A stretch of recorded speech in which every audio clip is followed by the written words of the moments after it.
अस्सलामुअलैकुम रहमतुल्लाहि वबरकातुहू। कैसे हो मेरे दोस्तों? मैं हूं आपका अपना प्यारा दोस्त इसराइल खान, फिर से हाजिर हुआ हूं the real history our channel लेकर सुल्तान सलाहुद्दीन अय्यूबी रहमतुल्लाह अलैह की दास्तान। उम्मीद है ये दास्तान आपको अच्छी लगती होगी। आपका अपना चैनल है, इसे लाइक, सब्सक्राइब, कमेंट, शेयर जरूर करिएगा। आज के किरदार में है महमूद बिन अहमद, सादिया, इमाम और जो जादू दिखाता था, मुर्दों को जिंदा करता था। मर्द किसी को कत्ल करने के लिए पैदा नहीं किया गया, बल्कि इसलिए पैदा किया गया है कि जिस तरह उसे एक बाप ने पैदा किया है, उसी तरह वो भी किसी का बाप बने। इसीलिए तुम्हें कहा गया है कि 4 बीवियां रखो। मर्द और औरत का यही काम है कि बच्चे पैदा करे, और जब बच्चे बड़े हो जाए तो उनसे बच्चे पैदा कराएं। यही इबादत है। जिस वक्त वो मौजज़े दिखा रहा था, उस वक्त 2 आदमी टीले के पीछे उस जगह छुपे हुए थे जहां रंग बिरंग खेमे नस्ब थे। किसी खेमे में से लड़कियों की बातें और हंसी सुनाई दे रही थी। ये 2 आदमी इमाम और महमूद बिन अहमद थे। महमूद को यकीन था कि सादिया यहीं कहीं है। महमूद में इतनी मजहबी सूझबूझ नहीं थी। वो खुदा के इस एलची के मुतालिक कोई राय कायम करने के काबिल नहीं था। इमाम ने कहा था कि कोई इंसान मरे हुए को जिंदा नहीं कर सकता। उसने तवज्जो ही नहीं दी थी कि ये पुरइसरार आदमी लोगों को क्या कुछ करके दिखा रहा है। उसने उससे ये फायदा उठाया था कि लोग उसकी करामात देखने में मगन हैं, इसलिए पीछे जाकर ये देखा जाए कि उसमें राज क्या है। उसकी तवज्जो सिर्फ सादिया पर थी। महमूद सिर्फ सादिया को ढूंढ रहा था। खेमों की जगह अंधेरा था। सिर्फ 3 खेमे में रोशनी थी। तीनों के पर्दे दोनों तरफ से बंद थे। वहां पहरे का कोई खास इंतजाम नहीं था। 2-3 मर्द कहीं बातें कर रहे थे। यह खतरा साफ नजर आ रहा था कि वो दोनों किसी को नजर आएंगे, आ गए तो वो जिंदा नहीं रहेंगे। टीले की दूसरी तरफ से उसकी आवाज सुनाई दे रही थी और साजों का तरन्नुम भी सुनाई दे रहा था, लेकिन ये पता नहीं चलता था कि साजिंदे कहाँ हैं। इमाम और महमूद ने रोशनी वाले एक खेमे के करीब जाकर लड़कियों की बातें सुनने की कोशिश की। उनकी बातों ने उनका हौसला बढ़ा दिया। एक नस्वानी आवाज कह रही थी, यहाँ भी तमाशा कामयाब रहा है। एक और लड़की ने कहा, बड़े ही जाहिल कौम है। मुसलमान को तबाह करने का तरीका यही है कि उसे शोबदे दिखाकर तौहम परस्त बना दो। एक औरत की आवाज थी, मालूम नहीं वो किस हाल में है। कौन? नई चिड़िया? एक लड़की ने कहा। तुम सबको मानना पड़ेगा कि वो हम सब से ज्यादा खूबसूरत है। वो आज दिन को भी रोती रही थी। किसी लड़की ने कहा, आज रात उसका रोना बंद हो जाएगा। एक लड़की ने कहा, उसे खुदा के बेटे के लिए तैयार किया जा रहा है। लड़कियों का कहकहा सुनाई दिया। एक ने कहा, खुदा भी क्या याद करेगा कि हमने उसे कैसा बेटा दिया है। कमाल इंसान है। उसके बाद लड़कियों ने आपस में फाहिश बातें शुरू कर दी। इमाम और महमूद समझ गए कि नई चिड़िया सादिया ही हो सकती है।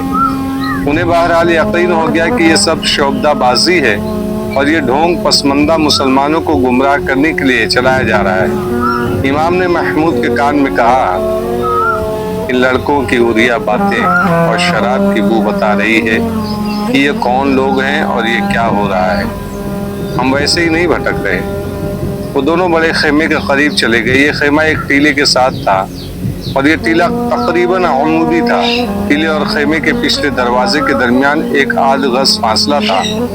उन्होंने उस जगह जाकर देखा, खेमे के पर्दे दरमियान से रस्सियों से बंधे हुए थे। एक आंख से अंदर झांकने की जगह थी। उन्होंने झांका तो उनकी शकूक रफा हो गए। अंदर एक लंबी मसनद थी जिस पर खुशनुमा मसनद पोश बिछाया हुआ था, यानी बड़ा सा एक खाट था। उसके ऊपर में बहुत ही खूबसूरत बिछौना बिछाया हुआ था। फर्श पर कालीन बिछा था और 2 कंदीलें जल रही थी। एक तरफ शराब की सुराही और प्याले रखे थे। अंदर की सजावट और शान शौकत से पता चलता था कि इस मुश्तबा काफिले के सरदार का खेमा है। सादिया के पास एक औरत और एक मर्द था। सादिया को दुल्हन की तरह सजाया गया। आज दिन तुम रोती रही हो, औरत उसे कह रही थी। थोड़ी देर बाद तुम हंसोगी और अपने आप को पहचान भी नहीं सकोगी। तुम खुश नसीब हो कि उसने जो खुदा की तरफ से जमीन पर उतरा है, तुम्हें पसंद किया है। वो सिर्फ तुम्हारे लिए यहाँ आया है। उसने तुम्हें 20 रोज की मुसाफत जितनी दूर से गैब की आंख से देखा था तुम्हारे गांव में उसे खुदा लाया है। अगर ये ना आता तो तुम किसी सहराई गड़रिये के साथ ब्याह दी जाती या तुम्हें बर्दा फरोशों के हाथ बेच दिया जाता। सादिया पर इन बातों का जादू सवार होता जा रहा था। वो खामोशी से सुन रही थी। महमूद जोश में आ चला था। इमाम ने उसे रोक लिया। वो देखना चाहता था कि सादिया को किसके लिए तैयार किया जा रहा है। ज्यादा देर नहीं गुजरी थी कि टीले की दूसरी तरफ से किसी ने ऐलान किया, वो जो खुदा का भेजा हुआ पैगंबर है और जिसके हाथ में हम सब की जिंदगी और मौत है और जिसकी आंख गैब की भेद देख सकती है, तारीख रात में आसमान पर जा रहा है, जिसके सितारे खुदा की आंख की तरह रोशन है। तुम में से कोई आदमी उस तरफ न देखे जहां खेमे लगे हुए हैं, टीलों के ऊपर कोई न जाए। जिस किसी ने उस तरफ जाने या देखने की कोशिश की वो हमेशा के लिए अंधा हो जाएगा। कल रात वो तुम सबकी मुरादें सुनेगा। इमाम और महमूद वहीं खड़े रहे।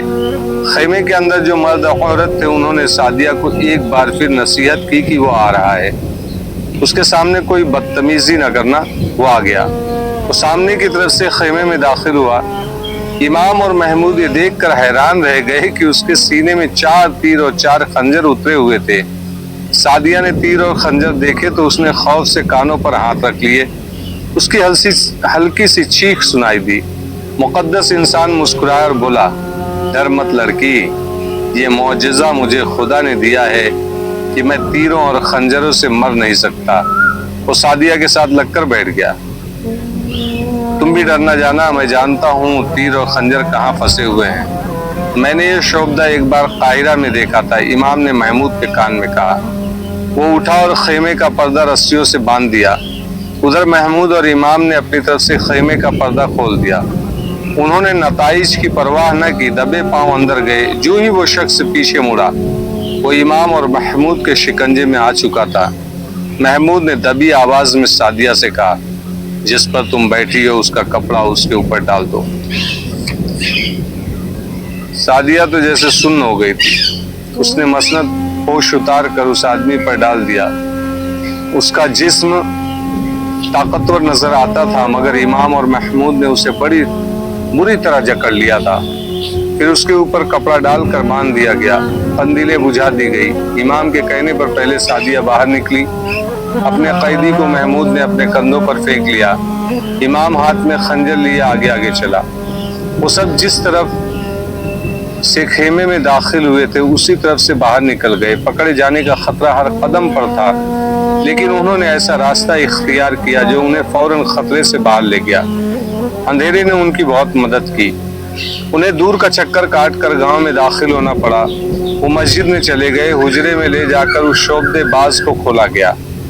अभी तक तीर और खंजर उसके सीने में उतरे हुए थे। उसे उठाने की वजह से वो टेढ़े मेढ़े हो गए थे। सादिया को भी उन्होंने हुजरे में ही रखा, क्योंकि खतरा था कि लड़की की गुमशुदगी का पता चल गया तो वो लोग उसके बाप पर हमला करेंगे। दरअसल हमला करने वाले अब ये देखने की हालत में भी नहीं थे कि उनके खुदा का बेटा कहाँ है। वो कामयाब जश्न मनाकर शराब और बदकारी में बदमस्त हो गए थे। वो सोच भी नहीं सकते थे कि उनका आका बमाए नई चिड़िया के अगवा भी हो सकता है। इमाम और महमूद ने उसे चोखा उतारने को कहा। उसने पहले तीर और खंजर खींच कर निकाले, चोखा उतारा, फिर उससे अंदर वाले कपड़े भी उतरवा लिए गए। उन कपड़ों में कार्क की तरह नरम लकड़ी छुपी हुई थी जिस पर चमड़ा लगा हुआ था। ये लकड़ी कुछ दोहरी हो जाती थी और इतनी लंबी चौड़ी थी जिससे उसका सीना ढक जाता था।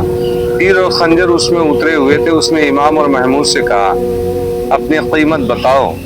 सोने की सूरत में, घोड़ों और ऊंटों की सूरत में अभी अदा कर दूंगा। मुझे अभी आज़ाद कर दो।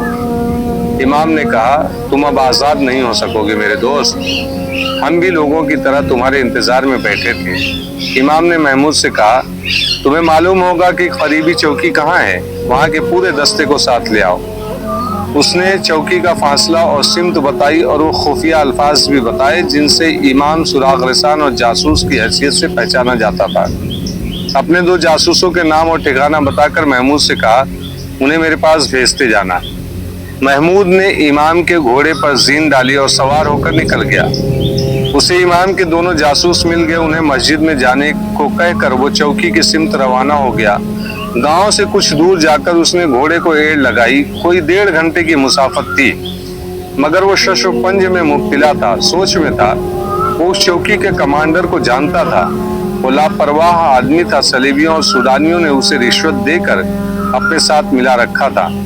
महमूद ने काहिरा को उसकी रिपोर्ट भेज रखी थी, मगर अभी तक उसके खिलाफ कोई कार्रवाई नहीं हुई थी। महमूद को यही नजर आ रहा था कि वो अपने दस्ते को उसके साथ नहीं भेजेगा या वक्त जाया करेगा ताकि दुश्मन निकल जाए। महमूद सोच रहा था कि अगर चौकी से उसे दस्ता ना मिला तो वो क्या करेगा। सुबह से पहले दस्ते को गांव में पहुंचना जरूरी था। दस्ता न मिलने की सूरत में इमाम और उनके जासूसों की जानें खतरे में आ सकती थी, क्योंकि उस शोबदाबाज के साथ बहुत सारे आदमी थे। उसके मुरीदों का हुजूम भी उसका हामी था। इमाम के पास खंजर थी, उसके जासूस भी उसके पास आ गए थे, वो भी खंजरों से मसल्लह थे।